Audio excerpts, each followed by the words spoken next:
aspect of capacity building of faculty, because that is a very fundamental ingredient to quality of education. So could you talk a little bit more about that aspect?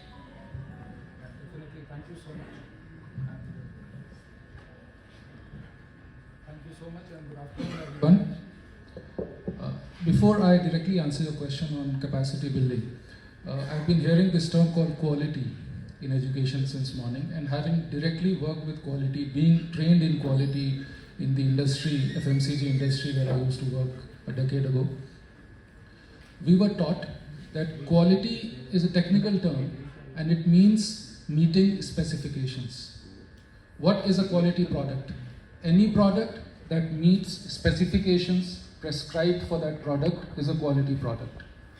Now, let's extend this to the higher education domain, and I'll come back to capacity building, ma'am, just allow me a few minutes.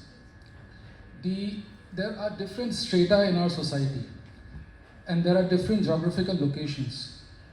The institutions present in these different geographical locations addressing the different strata of the society have to meet different standards, different expectations. We have this honorable lady from NMIMS, right? And she mentioned about setting up a campus in a tribal area. Now you go there the first year they started, and you perhaps be surprised, oh my God, you teach in a tribal language, you don't teach in English, you can never be a quality institution. No, it's a crime to teach in English there. Who said teaching in English is quality? You are delivering what the students need. You meet the specifications, that is quality.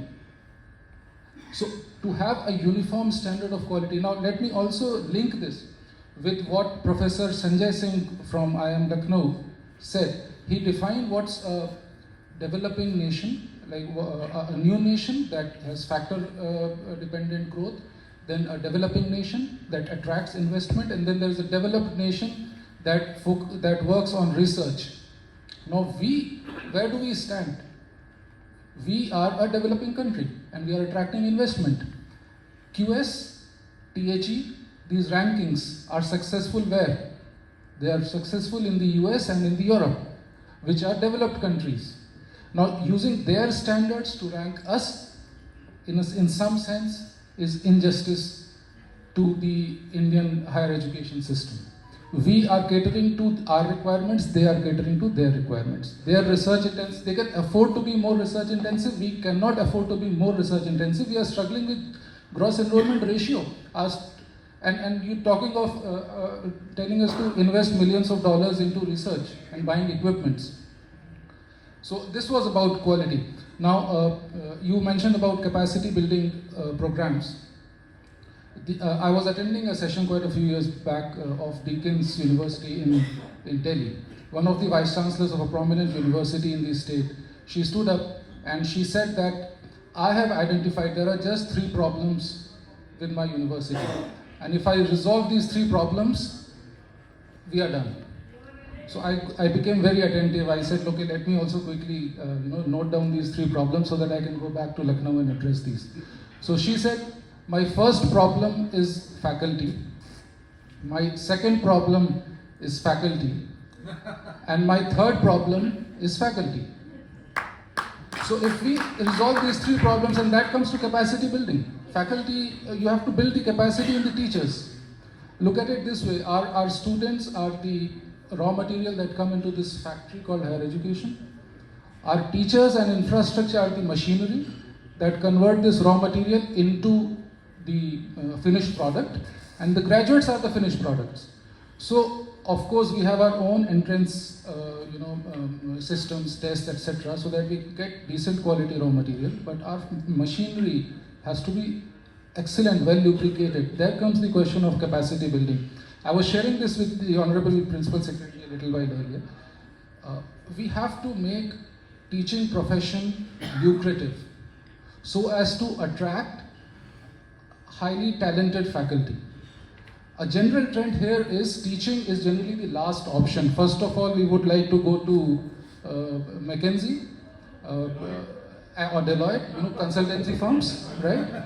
If we don't go there, we can go to FMCG firms, then we can go to IT companies, and if we don't get through any of these 3 companies, then we'll become a teacher. Now, if this is the kind of stuff that is coming into the colleges and universities, what is the kind of next generation we will prepare? So we have to capacity building. They have to be made happy in what they are doing, and remuneration is an essential part of it. Second thing is that there are several regulations, even for promotion as an associate professor or a professor. You have to have attended an orientation program as mandated by the UGC. Then there are this thing called as repetition of that. I'm missing the term. Refresher courses that you have to attend. So these are these, and then the establishment of Human Resource Development Center, which was earlier called the Academic Staff College, was made mandatory. And those things have to be, started, revived in each of the institutions. Now, all of this, there is of course one way to ensure all of this happens through regulations, and the other way to ensure is that to leave the market open and let everybody run. Whoever is slow will have to adopt to these practices, will have to train their teachers. There is no other way out, and then to go to the race. And lastly, before I finish, I would just like to mention, Honorable Principal Secretary mentioned about government regulating the higher education sector and so on and so forth. Sir, it is my humble request that while being a regulator, please also be an enabler to us. And that will allow us to really assist the country in increasing, imparting education. We don't do it just for the sake of money. In fact, we are fulfilling the duty of the state. Education is a state subject. And we are, because the state doesn't have enough institutions to impart education, the private players are there. A classic example, Integral University here in Lucknow, it has the 12B status from the UGC. That is for grants to the university. Now, in the 12B letter that we have, it is clearly written that you are registered under 12B. However, you shall not be eligible for any grant except for teaching related activities. Now, imagine what kind of a thing this is. This section is for grants. We will not get any money for infrastructure or anything, and we will have to get A+ and A++ in NAC. We will have to serve the society. We will not receive any grants. So, and then we have to meet all the regulations. So, it is certainly not a level playing field, and I think the private education sector is hugely contributing to fulfilling the duties of the state, and all we expect in return is just enablement, like Gurgotia ji said. No SOPs, just quick disposal of our requests. That will be good enough for us. Thank you so much.